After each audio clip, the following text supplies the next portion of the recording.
पीयूष और उसकी पत्नी ट्रिप पर जा रहे थे। वो लोग घूमने के लिए शिमला जा रहे थे। उनका सबसे पहले प्लान था कि वो लोग शिमला पहुंचते ही सबसे पहले अपने होटल में जाएंगे और बहुत आराम करेंगे। वो अपनी गाड़ी से जा ही रहे थे कि अचानक से उनके होटल की ओर जाने वाला रास्ता बंद पड़ा था, जो कि कल सुबह खुलने वाला था। पीयूष ने सोचा कि अब बस कहाँ रुका जाए। तभी उनकी पत्नी ने कहा, क्यों ना यही आसपास के एक होटल में रूम बुक कर लेते हैं, सिर्फ आज के लिए, और कल सुबह होते ही अपने होटल की ओर निकल पड़ेंगे। पीयूष को भी ये आइडिया पसंद आया और वो एक होटल की तलाश में यह वह अपनी गाड़ी घुमाने लगा। वो लोग होटल के तलाश में बहुत अंदर, ये कहे तो घने जंगल में जा चुके थे। उनको कोई रास्ता पूछने के लिए इंसान भी नहीं दिख रहा था। तभी अचानक एक पत्थर पर बैठा हुआ एक बूढ़ा दिखा। उसको देखते ही पीयूष ने अपनी गाड़ी रोकी और उनसे आसपास रहने के लिए होटल के बारे में पूछा। उस बूढ़े ने उंगलियों से एक दिशा की ओर इशारा किया, पर उसने कुछ बोला नहीं। पीयूष भी उसके दिखाए हुए रास्ते पर निकल पड़ा। कुछ दूर जाते ही उनको एक होटल दिखाई दिया। होटल दिखने में कुछ ज़्यादा शानदार नहीं था, पर ठीक ठाक था। पीयूष और उसकी पत्नी होटल में गए, जहाँ एक आदमी काउंटर पर खड़ा था। पीयूष ने उस आदमी से एक रूम की चाबी मांगी और एक दिन रुकने के लिए बोला। उस आदमी ने कहा, सर आपको जितने दिन भी रुकना है आप रुक सकते हैं, पर आपको किराया 2 दिनों का देना होगा। पीयूष ने भी पैसे दे दिए।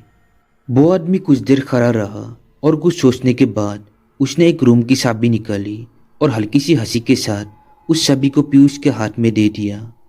उसकी हंसी को पीयूष समझ नहीं पाया और चाबी लेकर रूम की ओर चला गया। उसने चाबी पर देखा कि चाबी रूम नंबर 304 की है। वो अपनी पत्नी के साथ रूम नंबर 304 की ओर निकल पड़ा।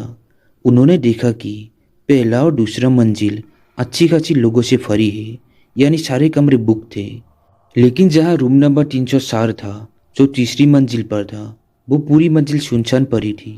वो लोग चुपचाप अपने रूम को खोलकर अंदर चले गए। रूम अंदर से अच्छा था। पीयूष फ्रेश होने के लिए बाथरूम की ओर बढ़ा तो उसने देखा कि उसमें पानी नहीं आ रहा था।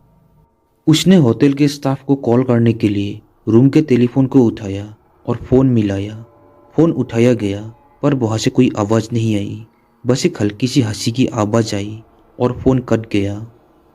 तभी अचानक उसी टेलीफोन पर एक कॉल आया, पर इस बार होटल के स्टाफ की आवाज़ थी। उसने पूछा कि जी सर बोलिए, हम आपकी क्या सहायता कर सकते हैं। पीयूष ने कहा कि अब जल्दी से हमारे रूम पर आइए, क्योंकि यह पानी नहीं आ रहा है। स्टाफ ने कहा कि सर आप अपना रूम नंबर बताइए। पीयूष ने कहा कि रूम नंबर 304। ये सुनते ही स्टाफ की आवाज़ धीमी और घबराई हुई सी हो गई। स्टाफ ने घबराते हुए कहा, सर आप वहाँ क्या कर रहे हैं। पीयूष ने पूछा क्यों, तो स्टाफ ने झट से चिल्लाते हुए कहा कि अब जल्दी से जल्दी उस रूम से बाहर निकल कर आइए और नीचे आ जाइए। पीयूष को कुछ समझ में नहीं आया। उसने इसका कारण पूछा तो स्टाफ ने कहा कि सर आप सवाल मत पूछो, बस जल्दी से जल्दी उस रूम से बाहर निकल कर आओ, आपको उस जगह बहुत खतरा है। ये सुनते ही पीयूष ने फ़ोन काटा। वो अपनी पत्नी को सामान के साथ वहाँ से निकलने को कहा। अभी वो निकल ही रहे थे कि उनके दरवाजे पर कोई खटखटाने लगा। पीयूष ने बार बार पूछा कि कौन है बाहर, पर किसी की आवाज़ नहीं आई। पीयूष और उनकी पत्नी समझ गए थे कि ये किसी भूत प्रेत का मामला है। वो दोनों बुरी तरीके से घबरा गए थे। तभी उनकी रूम की लाइट कट गई और सब अंधेरा हो गया। तभी बाहर से आवाज़ आई, सर आपने पानी ठीक करने के लिए बुलाया था ना, मैं उसी के लिए आया हूँ। पीयूष ने सोचा अभी तो नीचे स्टाफ ने कहा था कि ये रूम खतरे से खाली नहीं है, और अभी ये कौन है जो दरवाजे के बाहर है। तभी पीयूष को वही धीमी सी हंसी सुनाई दी जो उसने फ़ोन पर और नीचे चाबी लेते हुए सुनी थी। तभी रूम का टेलीफोन फिर से बजा। फ़ोन स्टाफ का था।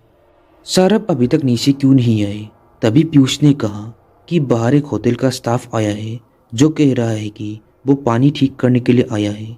स्टाफ ने कहा, सर कुछ भी हो जाए आप उस दरवाजे को मत खोलना, नहीं तो आपकी मौत आपके सामने होगी। पीयूष ये सुनते ही घबरा गया। स्टाफ ने कहा कि अब अंदर ही रहे, हम कुछ लोगों के साथ ऊपर आ रहे हैं। ये कहते फ़ोन कट गया। कुछ समय बाद दरवाजे से आवाज़ आई, सर अब बाहर आ सकते हैं। पीयूष ने सुना कि बाहर से कुछ और लोगों की भी आवाज़ आ रही थी, तो उसको यकीन हो गया कि बाहर सच में होटल का स्टाफ ही है। पीयूष ने दरवाज़ा खोला और चैन की सांस ली और सभी लोग बाहर से हटकर नीचे चले आए। पीयूष ने देखा कि जो स्टाफ पहले काउंटर पर था वो अब नहीं था। उनकी जगह कोई और वहाँ खड़ा था। पीयूष ने सारी बात सबको बताई। तभी स्टाफ ने कहा कि सर, जो बंदा आपको पहले नीचे मिला था वो असल में इसी होटल में काम करता था और इसी होटल के रूम नंबर 300 में उसकी रहस्यमय मौत हो गई। आज भी उसकी आत्मा इसी होटल में भटकती है, पर ज़्यादातर रूम नंबर 304 के आसपास ही भटकती है।